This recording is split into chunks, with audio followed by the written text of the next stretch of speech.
નમસ્કાર મિત્રો.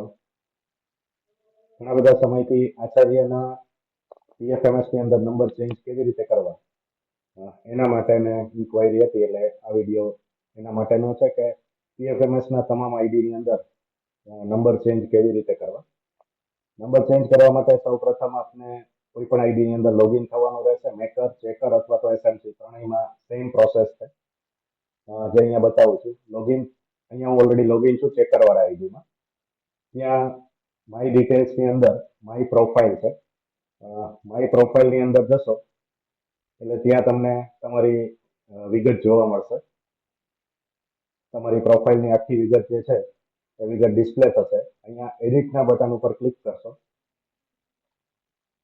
એટલે ત્યાં આપને નંબર ચેન્જનું ઓપ્શન બતાવશે. આ જે નંબર ચેન્જનું ઓપ્શન બતાવે ત્યાં જે નંબર તમારે ચેન્જ કરવો છે એ નંબર તમારી પાસે હોવો જરૂરી છે. ઓટીપી વેરિફિકેશન થશે. અહીંયા મારે નંબર ચેન્જ કરવાનો છે, હું નંબર એડ કરું છું. જૂના નંબરની જગ્યાએ નવો નંબર એડ કરીને અપડેટ આપશો એટલે અહીંયા ઓપ્શન ઉપરનો જે નંબર છે એમાં આવે છે એ મહત્વનું નથી, એટલે બધા ઝીરો નાખું છું. અહીંયા અપડેટ આપીશ એટલે અહીંયા સેન્ડ ઓટીપી આવશે. સેન્ડ ઓટીપીથી આપણે ઓટીપી સેન્ડ કરશો એટલે આપણે જે નંબર રજીસ્ટર કર્યો છે એ નંબર ઉપર ઓટીપી આવશે. એ ઓટીપી અહીંયા આપણે એડ કરવાનો રહેશે. ઓટીપી એડ કરો છો. અહીંયા ઓટીપી એડ કર્યા બાદ વેરીફાઈ ઓટીપી આપશો એટલે વેરીફાઈ નંબર થઈ જશે. પણ અહીંયા આપણું અપડેશન પૂરું થતું નથી. આપણે ફરી પાછું અહીંયા અપડેટ ઉપર ક્લિક કરવાનું છે. એક ક્લિક કરશો ત્યારબાદ નીચે એક મેનુ ખુલશે. સર્ચ ફોર એપ્રુવર અહીંયા એક બટન જોવા મળશે. આ સર્ચ ફોર એપ્રુવર આપશો એટલે અહીંયા આપની એજન્સી બતાવશે, મેઇન એજન્સી.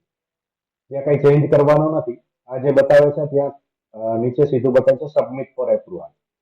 અહીંયા સબમિટ ફોર એપ્રુવલ આપવાનું છે. આ આપશો એટલે આપની રિક્વેસ્ટ આપના મેઇન આઈડી ની અંદર સબમિટ થઈ ગઈ છે. હવે ત્યારબાદ આપની પાસે જો મેઇન આઈડી હોય તો એ મેઇન આઈડી ની અંદર જઈ અને લોગિન કરી શકશો. અન્યથા આપના સીઆરસી અથવા બીઆરસી પાસેથી મેઇન આઈડી લઈ અને ત્યાં લોગિન એપ્રુવ પ્રોસેસ કરવાની રહેશે. ત્યારબાદ આપનો નંબર ચેન્જ થશે. અહીંયા મારી પાસે આ શાળાનું મેઇન આઈડી છે. હું મેઇન આઈડીમાં લોગિન થાઉં છું. અહીંયા મેઇન આઈડી એટલે કે યુઝર ટાઈપમાં અહીંયા એજન્સી ડીએમ લખેલું હશે. આ મેઇન આઈડી છે. ત્યાં જઈ અને ત્યાં ફરી પાછું માસ્ટરની અંદર યુઝરમાં મેનેજમાં જવાનું છે અને મેનેજમાં જઈ અહીંયા આપને આપના બધા જ યુઝર જેટલા હશે એટલા બતાવશે. મેનેજમાં લોગિન કરશો એટલે અહીંયા સર્ચનો ઓપ્શન આપવાનું છે. સર્ચ બટન ઉપર ક્લિક કરશો એટલે નીચે આપના બધા યુઝર બતાવે છે. અહીંયા એડિટ રિક્વેસ્ટમાં આપણને અહીંયા રેડ કલરમાં બતાવે છે એજન્સી એડમિન સબમિટેડ. અહીંયા આપણે ક્લિક કરવાની છે કેમ કે અહીંયા આપણે ચેકરવાળા આઈડીની અંદર નંબર ચેન્જ કર્યો છે.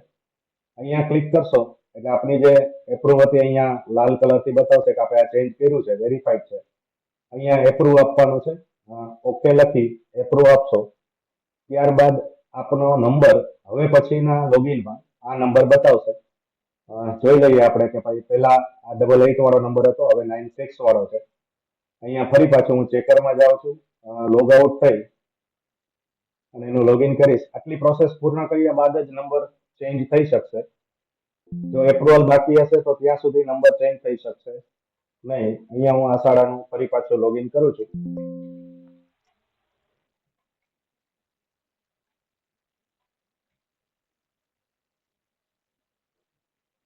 લોગિન કરશો એટલે ઓટીપી જે હતો આપણે નંબર ચેન્જ કર્યો 96 વાળો, હવે એ 96 વાળા નંબરમાં અહીંયા ઓટીપી જાય છે.